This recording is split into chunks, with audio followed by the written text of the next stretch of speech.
શું કીધું તે તારે પંજાબી છોકરી ભેગું લગ્ન કરવા છે? બસ મારા તો છે ને આ દિવસો રહી ગયા જોવાના નહીં. તું કોલેજમાં ભણવા જા છો કે આ પંજાબી છોકરીઓની પ્રોફાઇલ જોવા જા છો? અને ગુજરાતમાં તને કોઈ છોકરી જ ન મળી તો સીધું તું પંજાબ પહોંચી ગયો? હે, તારી આટલી મોટી ઊંચી ચોઈસ છે અને તું મને એમ કહેતો તે પંજાબની ટ્રેન કીધી પકડી, તે મને કીધું કેમ નહીં? અને તું વિચાર કર, લગ્ન કદાચ આપણે કરીએ તો લગ્નમાં જમણવાર આપણે શું રાખીશું? આપણામાં તો થેપલા, ઢોકળા, ફાફડા, જલેબી એવું બધું હોય અને ઈ લોકોમાં તો લસ્સી અને ઘીના બોળેલા પરાઠા.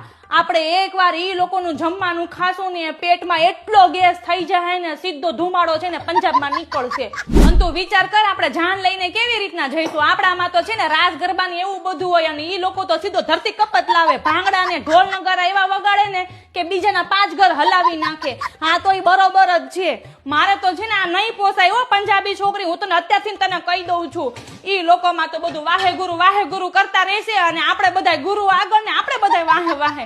હે રામ, મને તો ખબર નથી પડતી કે હું કોકિલાબેન ને શું જવાબ આપીશ. એની છોકરી જોડે છે ને તારા પપ્પા માંગવું હોત નાખે એવા હતા. ઈ લોકોએ હા પાડી ને તો બીજા દિવસે તારા પપ્પા છે ને એની પાસેથી 5 લાખ રૂપિયા ઉધાર લઈ આવ્યા હતા. હવે આપણે કેવી રીતના ચૂકવીશું? હા હારું કર્યું તું પંજાબની આગળ નથી પોગ્યો. તું સાઉથમાં પોગી ગયો હોત ને તો આખી જિંદગી છે ને મારે તાર પપ્પાને છે ને ફિલ્ટર કોફી પીવાનો વારો આવત અને ઈડલી સંભાર ખાઈને છે ને સંભારમાં હું તાર પપ્પા ડૂબકી મારી ગયા હોત. કાંઈ વાંધો નહીં. શું કીધું તે તારે પંજાબી છોકરી ભેગું લગ્ન કરવા છે? બસ મારા તો છે ને આ દિવસો રહી ગયા જોવાના નહીં. તું કોલેજમાં ભણવા જા છો કે આ પંજાબી છોકરીઓની પ્રોફાઇલ જોવા જા છો? અને ગુજરાતમાં